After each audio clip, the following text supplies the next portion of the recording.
भक्त के कष्ट को शमन कर लेता। तो भगवान ने अपनी माया का प्रयोग कर दिया। भगवान की माया है दो, एक है विद्या और दूसरी है अविद्या।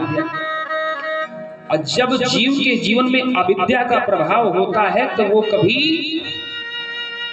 नैतिक दायित्वों का पालन नहीं करता, नैतिक दायित्वों का निर्वहन नहीं करता। भगवान ने सोचा कि ये मेरा भक्त है, लेकिन मैं अविद्या का प्रयोग नहीं करूंगा, नहीं तो नष्ट हो जाएगी ऋषि नारद। तो भगवान ने विद्या माया का प्रयोग किया। और जैसे ही बोले मैं विद्या इसलिए कर रहा हूं कि देवर्षि नारद मेरे सेवक है, और जो मेरा सेवक होता है तो उस पर मैं अविद्या का प्रयोग नहीं करता। हरि सेवक ही न व्यापी अविद्या, प्रभु प्रेरित व्याप्यो विद्या, प्रभु प्रेरित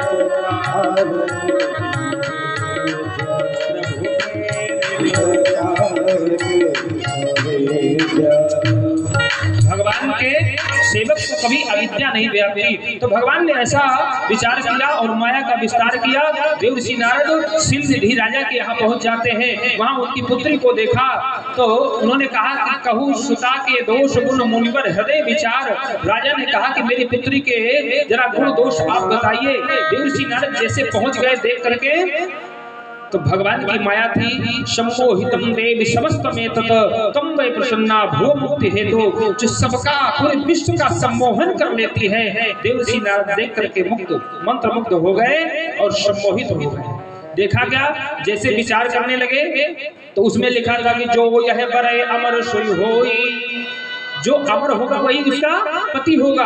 समर जग जीते नहीं कोई, जिसको कोई जीत नहीं सकता वो उसका पति होगा।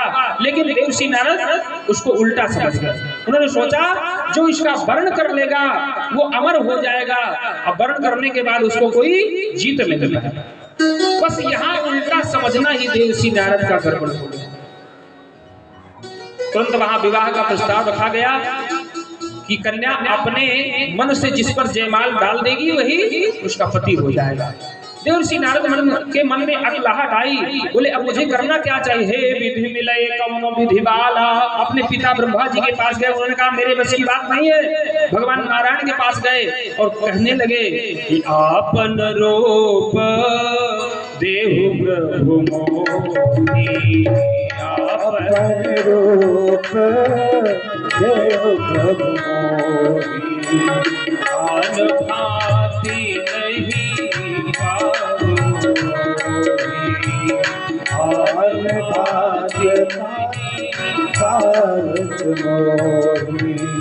हे प्रभु आप मुझे अपना सुंदर सा रूप दे दीजिए, क्योंकि भगवान राम वो नारायण इतने सुंदर हैं कि जो भी देखता है पूरा यानी हजारों लाखों करोड़ों कामदेव उनके ऊपर निछावर कर दिए जाए तो वो भी फीके पड़ जाते हैं। तो जब उनका रूप मांगा सुंदर तो भगवान ने बना दिया बंदर। बोले जाओ मैं तुम्हें बंदर बना दूंगा, और जब तुम बंदर बन जाओगे तो तुम मेरी माया से बन जाओगे। बंदर के भेष में गए देवर्षि नारद। कन्या जयमाल लेकर के घूमती रही। जहां पर देवर्षि नारद बैठे थे ते ही देशी कहूं न बिलो की भूली। उसने धोखे से भी उधर दृष्टि नहीं डाला और वहां पर रहे तहां दुई रुद्र गण तेजा नहीं सब भेव विप्रवेश देखत फिरही। दो रुद्रगण थे भगवान शंकर के, श्रृंगी और भृंगी। वो सब कुछ भेद जान गए। वो देख रहे थे और हंसने लगे कि ये बंदर का वेश बनाए हैं। आगे आगे बैठ जाते हैं। जहां से ये सुंदर बाला जाती है और बाला की दृष्टि में वो देखते क्या है बाला, ये देवर्षि नारद केवल रुद्र गणों को बंदर वेश में दिखाई देते हैं, बाकी किसी को नहीं। और जब वो कन्या देखती है उसने देखा कि मरकट बदन भयंकर देही और विशाल दिखाई देने लगे। देखत हृदय क्रोध भाते ही बड़ा कुपित हो गई। कुपित होने के बाद घूमती रही। उतने में भगवान पहुंच जाते हैं सुंदर राजकुमार का वेश बना करके और जयमाला डलवा कर दुल्हिन ले गयो लक्ष्मीवासा, रब समाज सब भयो निराशा, रब समाज सब भयो निराशा।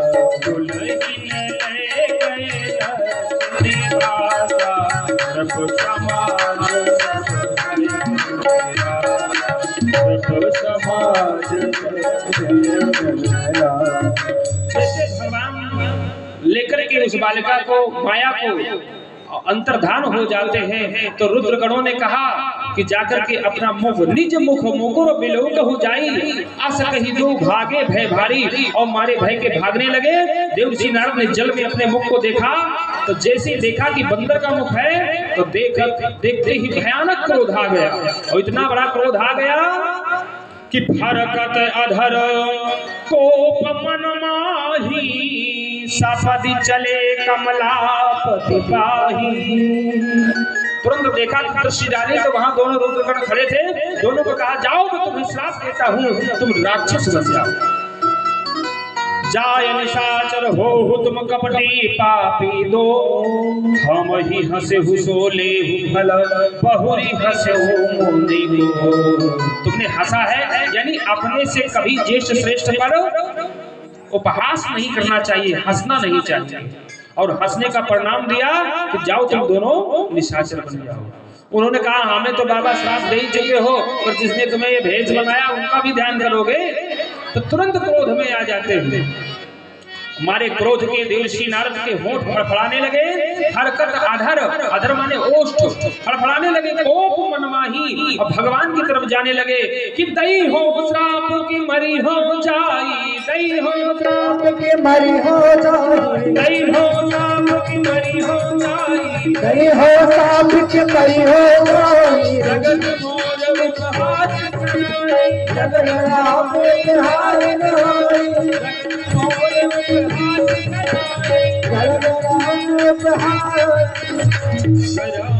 नाई, बोले जा रहा हूँ, या तो मारूंगा या तो स्वयं मर जाऊंगा, लेकिन छोड़ूंगा नहीं। क्रोध में जैसे जाने लगे, तो बीच ही पंथ मिले धनु जारे संग बीच ही पंथ मिले धनु जारे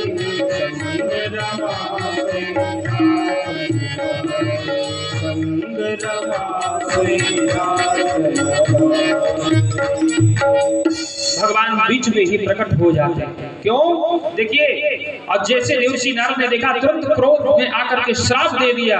बोले तुम बड़े स्वार्थी हो, जब स्वार्थ का समय आता है तो अपना काम बनाने के लिए तो बहुत आगे हो जाते हो। तुरंत मैं सुंदर सी पत्नी चाह रहा था और तुम ले गए। इसके पहले जब समुद्र मंथन हुआ, सुंदर लक्ष्मी प्राप्त हुई, सबसे पहले तुम ले गए। आसुर सुरा विष शंकर ही अमृत निकला, तो असुरों को नहीं दिया तुमने, देवताओं को पिला दिया और उनको विषपान करा दिया भगवान शंकर को। तुम सदैव स्वार्थ साधक, शकल तुम सदा कपट व्यवहार। भगवान को न जाने कितनी बातें देवर्षि नारद ने कह डाला। और जैसे भगवान ने देखा कि सारा क्रोध आ गया, बोले जाओ मैं तुम्हें क्रोध देता हूँ, क्रोध में श्राप देता हूँ। श्राप ये है कि जो मैं रूप मांग रहा था वो रूप नहीं दिया है। बंजो जवन जतन धरि देहा, सोतन धरहु श्राप मम एहा। जो मेरा रूप तुमने बनाया वही तुम्हारी अब सहायता करेगा। मामा उपकार कीन्ह तुम भारी, बहुत बड़ा उपकार किया है ना, तो करी है की सहाय तुम्हारी। जाओ, जिस बंदर का रूप बनाया है वही बंदर तुम्हारी सहायता करेंगे, तभी तुम अपना काम कर पाओगे। और बोले इतना ही नहीं, मैं कभी मेरे जीवन में इच्छा जागृत हुई कि मैं पत्नी पे आ जाऊं, पर तुमने उसे ले गया। नारी विरह तब हो दुखारी, कपियाकृत तुम कीन्ह हमारी।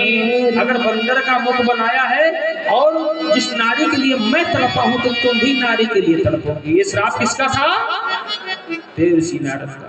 माता का हरण हो जाता है तो भगवान तड़पते हैं, तो उस श्राप को पूरा करने के लिए भगवान अवतार लेते हैं। तो उसमें दया की रक्षा की भगवान ने। तो पहला जय विजय के प्रकरण में भगवान ने तप की रक्षा की, दूसरा जालंधर और वृंदा के प्रकरण में भगवान ने सत्य की रक्षा की, और तीसरा देवर्षि नारद के श्राप को साकार करने के लिए भगवान ने दया की रक्षा की, और चौथा दान आ रहा है। तो दान कहाँ है? बोले प्रताप दान की कथा उसी में समाहित हो जाता है। स्वयं भुव मन अर सतरूपा, जिनसे भई नर श्रेष्ठ रूपा, जिनसे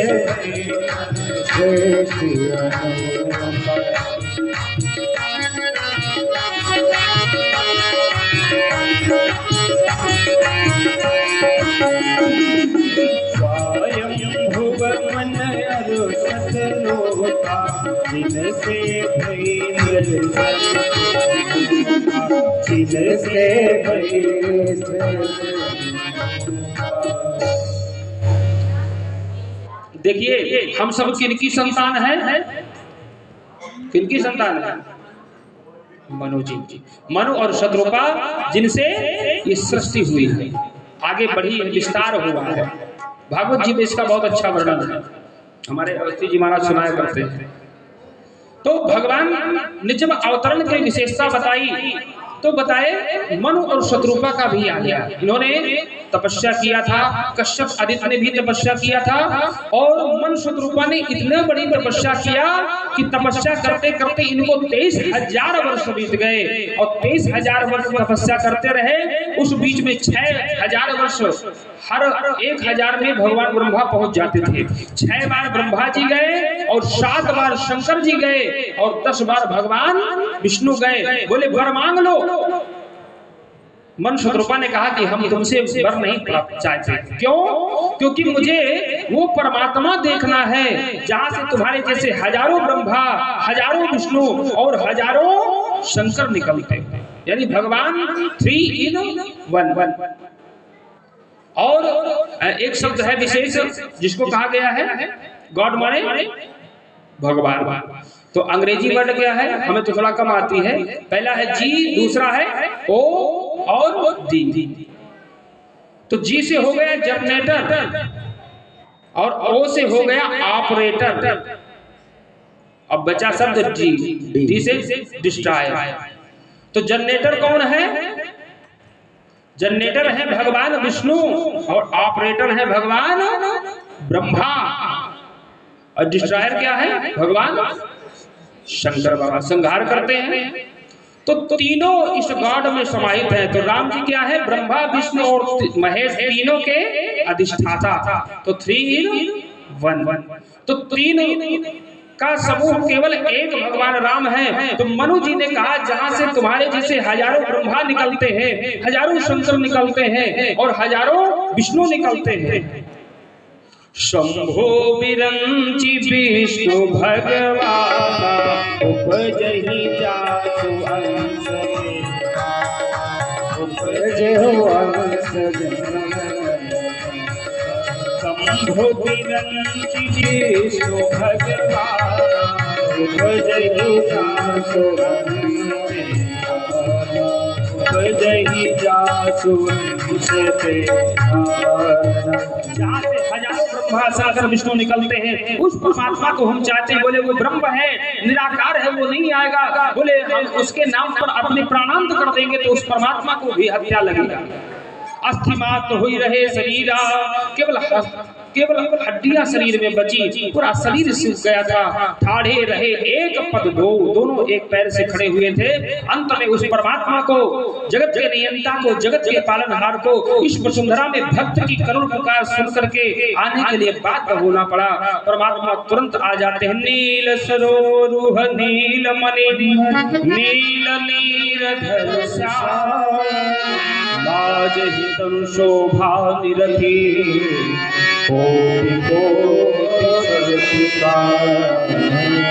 भगवान आते हैं और तुरंत कहते हैं वर मांगो।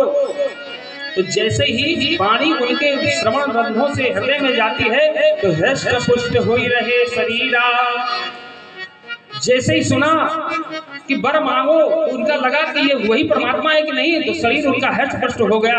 बोले अभी इतनी बार ब्रह्मा जी आए, शंकर आए, विष्णु आए, लेकिन मेरा शरीर हम लोगों का केवल हड्डियां बची थी, अस्थि मात्र था। इसका मतलब वो परमात्मा आ गया, लेकिन फिर भी वो नेत्र नहीं खोल रहे थे। और जैसे भगवान ने बार बार कहा कि नहीं भक्त, मैं तुम्हारे सामने उपस्थित हो गया हूँ, तुम वर मांगो। और जैसे मनु जी को ये आभास हुआ कि परमात्मा है या नहीं, वो नहीं समझ पा रहे थे, क्योंकि उनकी जो ब्रह्मरंध्र की ही स्थिति थी, हृदय में ही वो भगवान को बिठाए हुए थे। तो भगवान अपने भक्त के हृदय से झांकी गायब कर दिया, तो नेत्र खुल गए, तो सामने देखा भगवान साक्षात प्रकट होकर के खड़े हो गए थे। प्रेम से बोलिए राजा रामचंद्र भगवान की जय। भगवान नारायण चतुर्भुज रूप में आकर के खड़े हो गए, बोले वर मांगो। तो उन्होंने वर मांगा कि हे प्रभु, वर मैं आपसे क्या मांगू, चाहो तुम ही समान सुत, केवल आपके समान मैं पुत्र चाहता। तो भगवान ने कहा कि मेरे समान यहाँ कोई नहीं है इस वसुंधरा में, तो मेरे समान है क्या? तो बोले आप सरिस खोजो कहाँ जाई, तनय हो मैं आई। जाओ, मैं ही तुम्हारा पुत्र बन करके आऊंगा। और ऐसे नहीं, अनशन सहित देह धरि दाता, करी हो चरित भक्त सुखदाता। और मेरे किए हुए जो चरित्र को श्रवण करेगा, तो मैं उसके जीवन से सभी प्रकार के दुखों को श्रवण कर दूंगा, नष्ट कर दूंगा। सादर सुनो जे नर बड़ भागी, उत वैभव ममता मद त्यागी। भगवान ने वरदान दिया कि जाओ, तुम अब कौशल्या और कौशल के रूप में वहां जन्म लोगे। कश्यप आदित्य को भी मैंने वचन दिया था, मैं सब एक साथ आकर के वहां पूरा।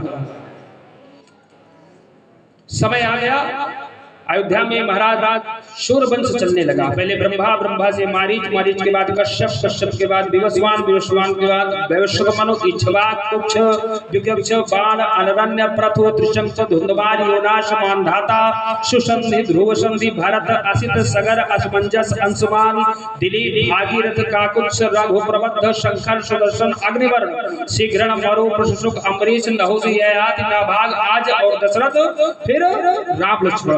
39वीं पीढ़ी जब बीत जाती है, तब 40वीं पीढ़ी में भगवान का अवतार होने का समय आता है। उस समय महाराज दशरथ के रूप में आए,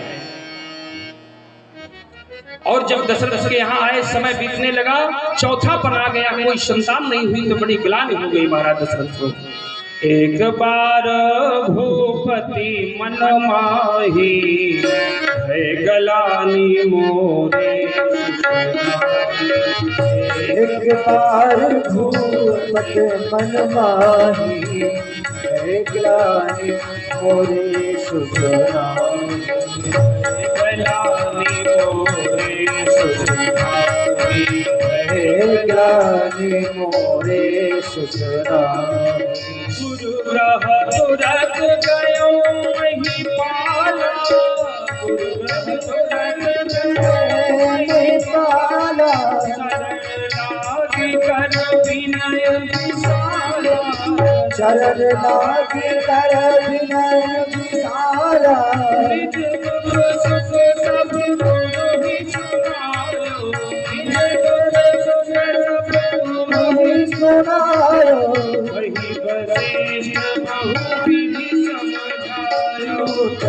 वशिष्ठ बहुविधि समझायो, वशिष्ठ बहुविधि समझायो। बड़ो धीर हुई है सुखचारी, त्रिभुवन विदित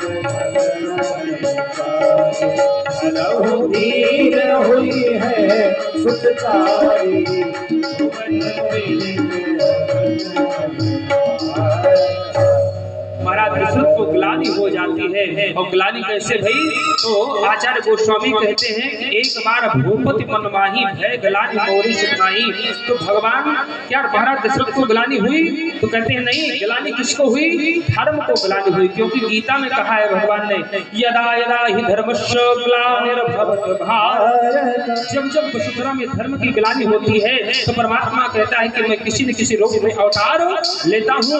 और महाराज दशरथ को ग्लानि हुई तो गुरु के पास गए, निज दुख सुख सब गुरु ही सुनाया। देखिए, अपना दुख और सुख कभी किसी को नहीं बताना चाहिए।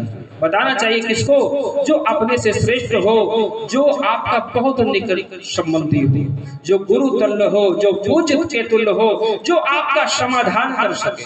निज दुख सुख, और अगर सबको सुना दिया तो कर कोई नहीं पाता है। रही मन निज मन की व्यथा, मन ही राखो,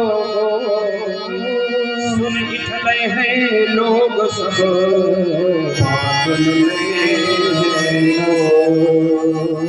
लोग सुन करके इठलाते हैं लेकिन कोई कुछ करता नहीं है।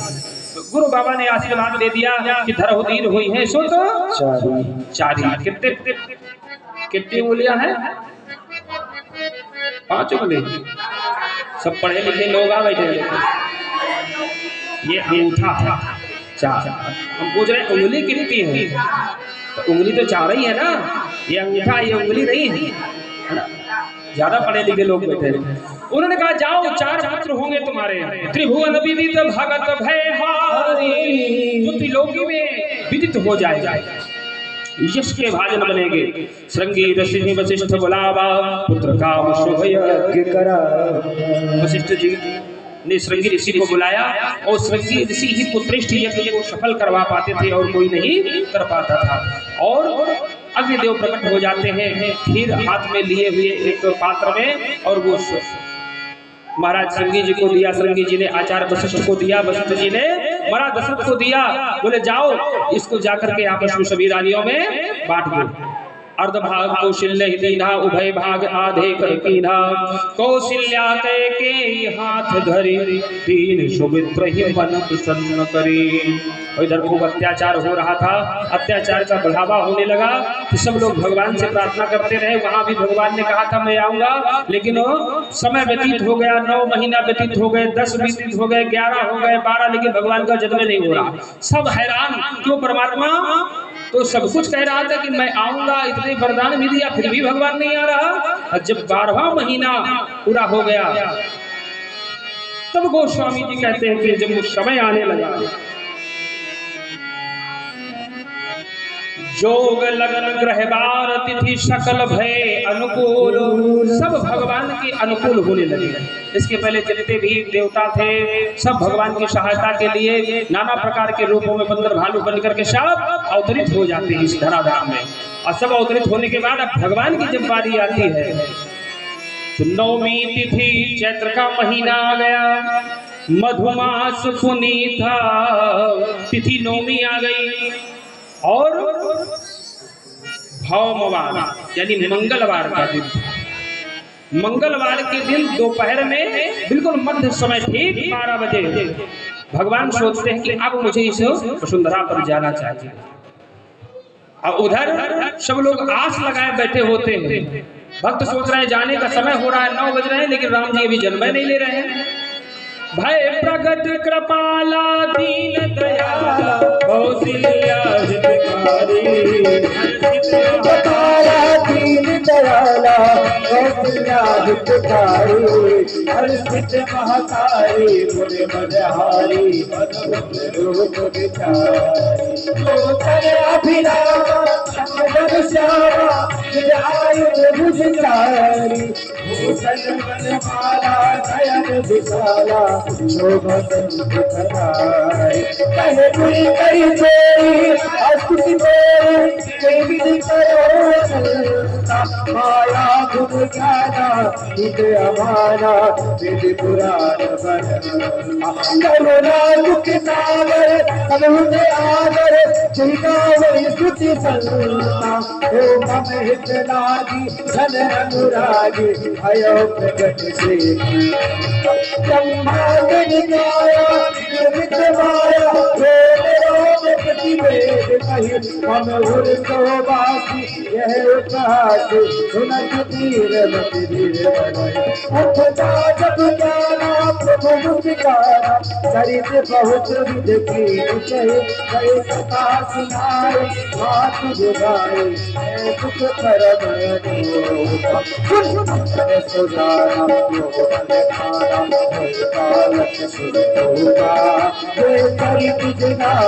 हरि पद पावे करे भवपूमा न करे भवपूमा न करे भवपूमा रामचंद्र भगवान की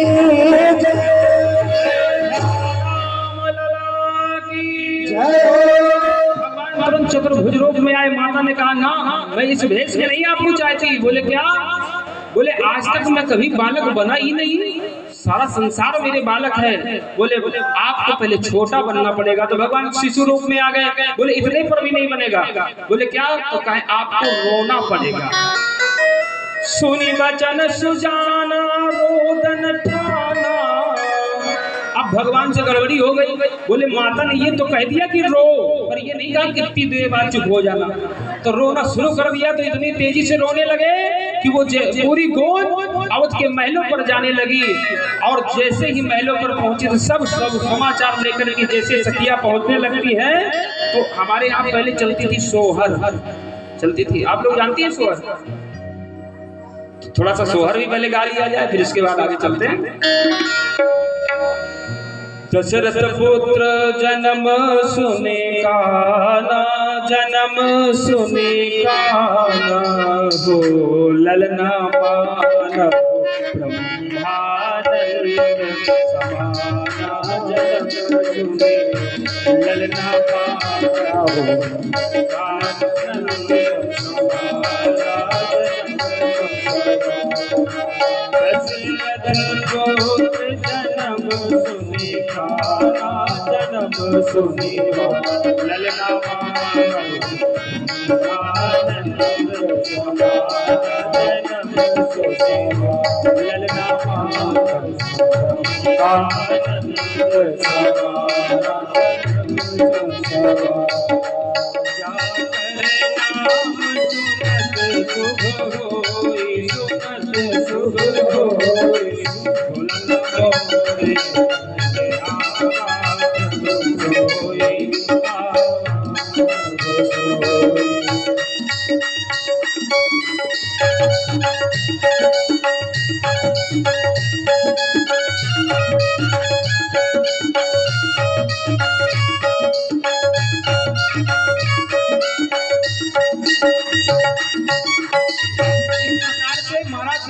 परमानंद में आ जाते हैं।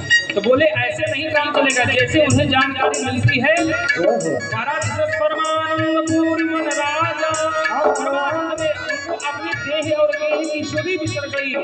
और कहा बुलाए बजा बहु बाजा।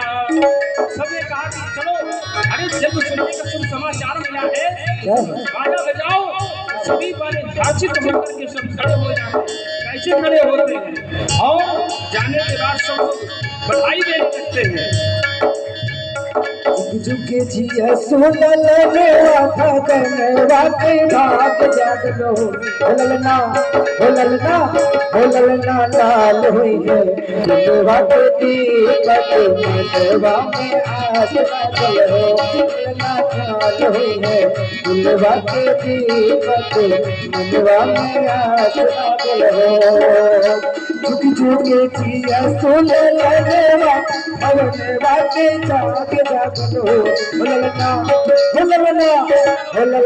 लाल हुई है दिलवा के दीपक मनवा में आस लागल हो। ललना लाल हुई है दिलवा के दीपक मनवा में आस लागल हो।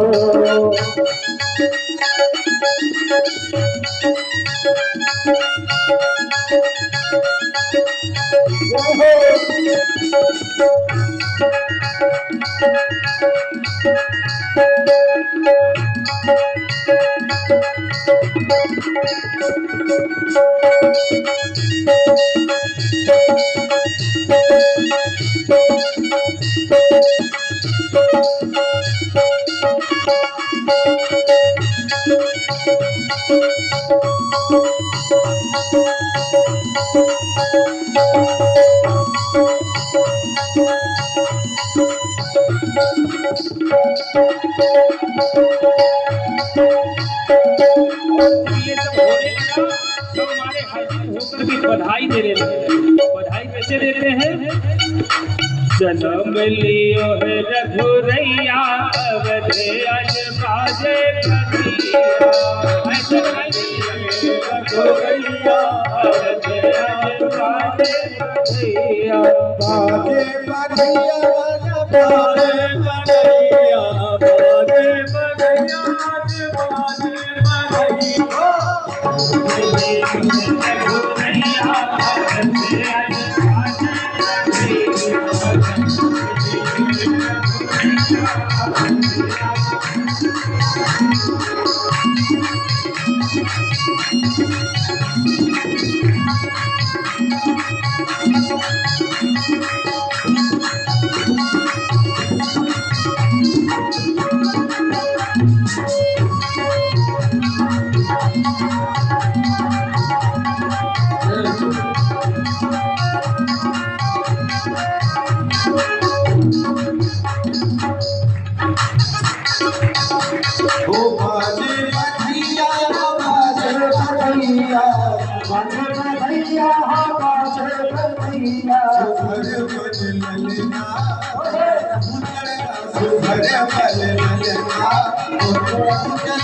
बधाई बाजे बधाई बाजे बधाई बाजे बधाई अवधपुर में आज है बधाई अवधपुर में आज बाजे बधाई अवधपुर में आज बाजे बधाई सुखर बनल प्रभु देखो चल जाओगे आप दीपक जलता है दीपक के पास नहीं आए चारों भैया बस लेते रहोगे कुछ हाथ भी उठाओगे फिर दे थोड़ा 2 मिनट के लिए रुक जाओ 2 मिनट के लिए। अच्छा आपके यहाँ जब बालक होता तो वैसे ही लेते हो तो ठाकुर जी के दरबार में कुछ देना भी है। अभी रुक जाइए 2 मिनट के लिए। अरे प्रकटे हैं चारों भैया अवध में बाजे बधैया भैया और सब लोग हाथ खाई करके एक बार ऐसे हाथ खाइए सब लोग और मस्ती से दरबार में बाबा का नाचना है ठाकुर के और कहना चारों भैया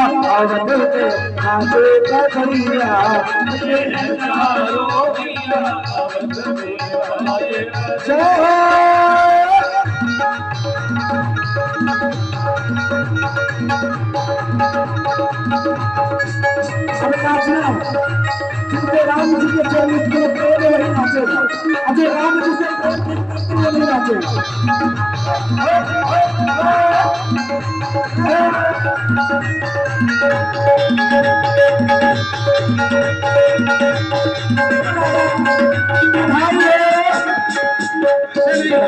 कलियन धूम मची है कलियन कलियन गलियन गलियन धूम मची है, गलियन गलियन धूम मची है, गलियन धूम मची है, अरे अवध भैया अवध से बाजे भैया, अवध से बाजे भैया, चारों भैया अवध के बाजे भैया, चारों भैया अवध में बाजे भैया। अरे भैया जो भी हमारे ठाकुर जी हैं राम जी, आज इनका जन्म हुआ, जिन लोग जो भी बधाई देना चाहते हैं तो हमारे ठाकुर जी को बधाई देंगे, और हमारे संगीत और हमारे भैया साउंड वाले और हमारे ब्राह्मण देवताओं को आज सबको बधाई देना है, और उत्साह से सब लोग हाथ उठा करके नाचना भी है। तो जिन लोगों को बधाई देना है तो यहाँ पर आए और बधाई दें और अपना जीवन धन्य करें। अरे राम राम मेरे राम, राम राम मेरे राम, राम राम राम मेरे राम, राम राम मेरे राम।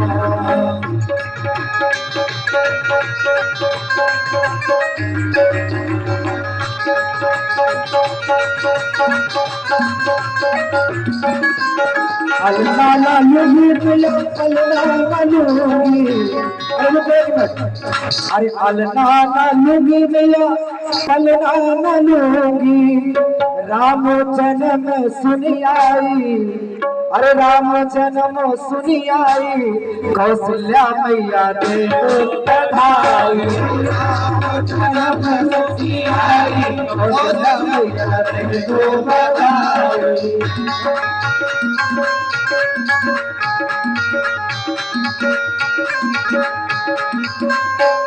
जिनको लेना है उन्हें दे दो, जिनको लेना है देखो। हाँ जन्म सुनी आई, अल्लाह जन्म सुनी आई, याद दे बधाई, हम जन्म सुनी आई, दे दो बधाई मैया दे दो बधाई, दे दो बधाई मैया दे दो बधाई, दे दो बधाई मैया दे दो बधाई, दे दो बधाई मैया दे दो बधाई, दे दो बधाई मैया दे दो बधाई।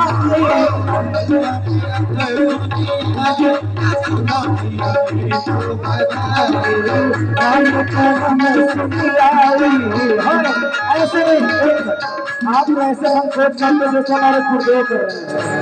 अरे थोड़ा से कृष्णनगर वाले देखने हैं, और पीछे वाले भैया शर्मा रहे हो क्या? नहीं शर्मा रहे हो सब लोग?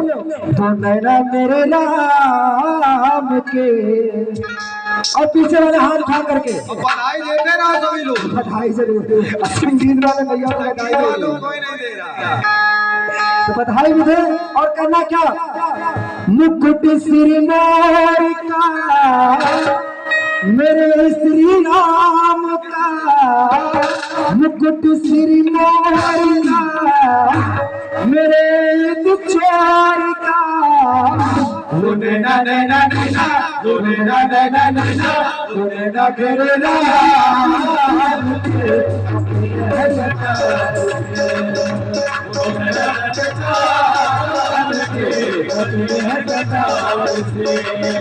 मुकुट श्री मोर का मेरे बिछोर का, मुकुट श्री मोर का मेरे बिछोर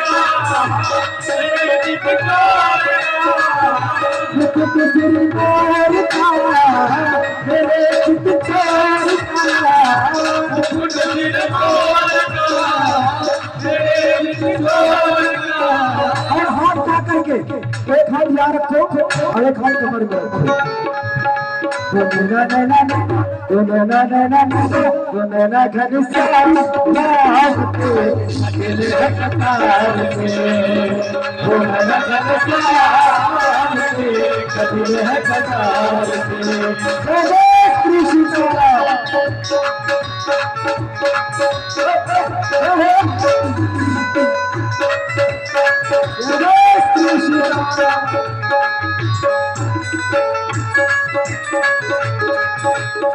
राम लला की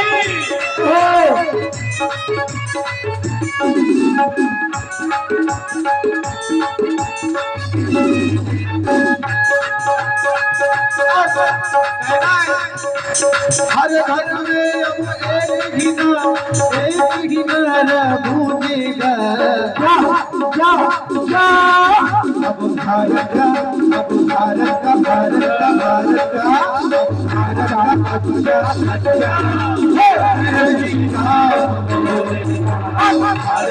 बच्चा